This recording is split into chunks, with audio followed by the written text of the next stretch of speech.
Pace bene, masih di mea culpa. Ada yang bilang ada tanda salib, logo salib dalam logo kemerdekaan 75 tahun kemerdekaan Indonesia. Dan saya pikir itu satu kebetulan yang menarik. Kalau benar dan seandainya pun itu bukan salib, maksudnya sejak awal itu hanya logo yang didesain oleh orang-orang kreatif. Oke, kalaupun tidak disengaja, saya pikir kalaupun itu dimaknai sebagai salib, tidak ada yang keliru. Karena memang salib itu memerdekakan. Dan saya pikir pantas juga kita coba dalami apa itu kemerdekaan. Ada pandangan yang keliru menurut saya sejauh saya mengerti. Orang memikirkan merdeka itu berarti bebas melakukan apapun sesuai kehendaknya. Saya pikir itu bukan kemerdekaan. Karena kalau orang merdeka berarti melakukan apapun sesuai kehendaknya, berarti dia tidak merdeka dari kehendaknya. You know what I mean? Merdeka berarti bebas melakukan sesuai keinginannya, berarti dia tidak bebas dari keinginannya karena dia melakukan apapun yang dikendalikan oleh keinginan. Bukan karena dia sadar, tetapi karena dia ingin. Saya ingin makan, saya makan. Saya ingin buka baju, saya buka baju. Saya mau menonton hari ini, menonton. Tapi mengabaikan peraturan, itu berarti dia diperbudak oleh keinginannya sendiri. Maka kalau ada yang mengatakan merdeka berarti melakukan apa saja sesuai keinginan, berarti itu pengertian yang keliru. Karena itu berarti dia tidak bebas dari keinginannya.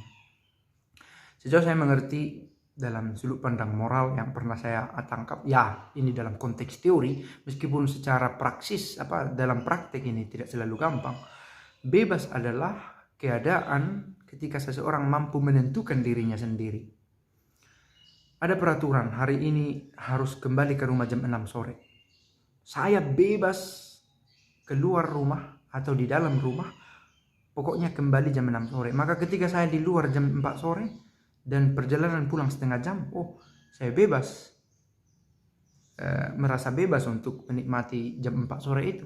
Karena saya tahu saya bisa pulang jam setengah 6 atau jam 5 supaya tidak buru-buru. Bebas itu mengandaikan ada peraturan dan peraturan ini ditaati. Dan itu juga arti dari kemerdekaan sejauh saya bisa menangkap. Kita merdeka karena sudah ada rule, ada undang-undang dasarnya, ada yang kita sudah tentukan secara sadar, menentukan sendiri secara sadar. Karena tadi kebebasan adalah kemampuan untuk menentukan diri sendiri.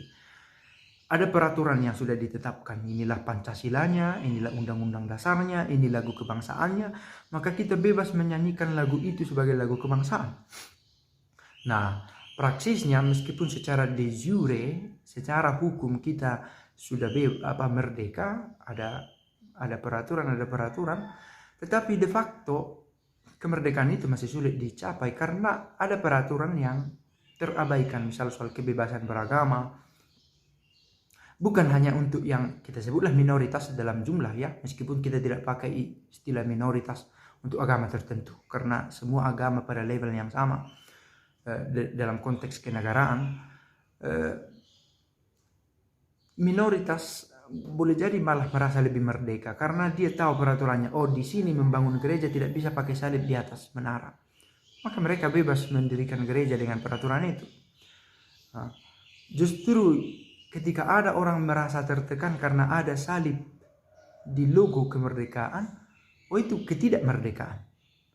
Ketika orang merasa tertekan, tidak tahu aturan atau taatnya, tidak punya ketaatan pada aturan, ini logo bukan salib gitu ya, tidak menyadari fakta itu, maka dia tidak merasa merdeka karena dia tidak taat atau menerima fakta-fakta yang menjadi peraturan.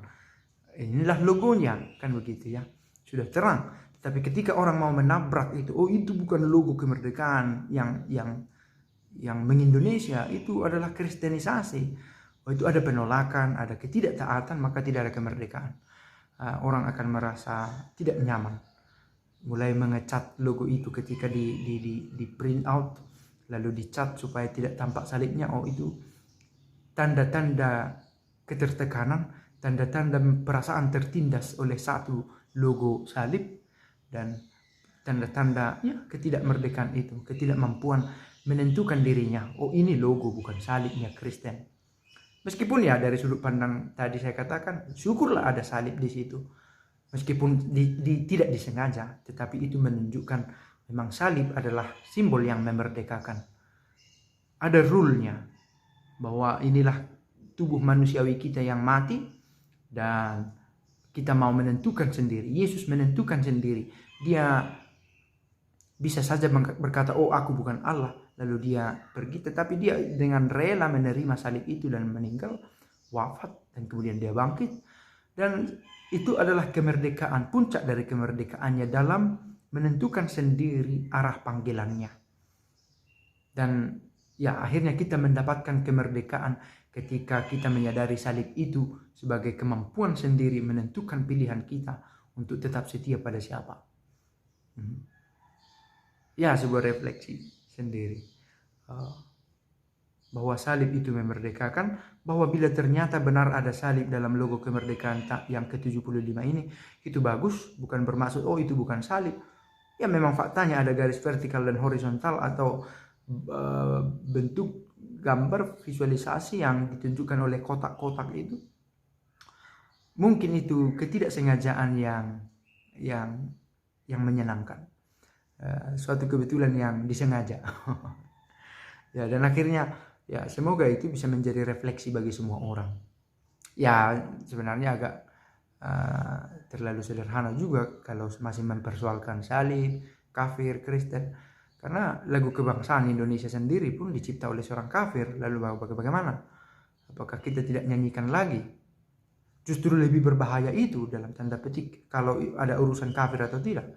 Karena dia tentu menulis itu dengan daya intelektualitas, daya spiritualitas yang sudah dicekcoki oleh kekristenan. Nah, apakah tidak mau lagi menyanyikan itu? Kalau logo bisa dibuang, tetapi idea, pemikiran, konsep yang dibentuk oleh seorang Kristen untuk menciptakan lagu itu tentu dipengaruhi oleh teologi yang dia miliki, oleh spiritualitas yang dia miliki. Dan itu adalah kekayaan intelektual yang dituangkan menjadi lagu, dan lagu itu mengabadi, menjadi legenda, bagian dari legenda perjalanan, legenda katakanlah, catatan sejarah dalam Indonesia. Dan itu satu fakta yang memberatkan bagi orang yang masih memikirkan oh itu kafir atau tidak. Tetapi itu fakta yang membanggakan bagi orang yang menyadari this is Indonesia. Begitu. Sebuah pemikiran. Pace bene.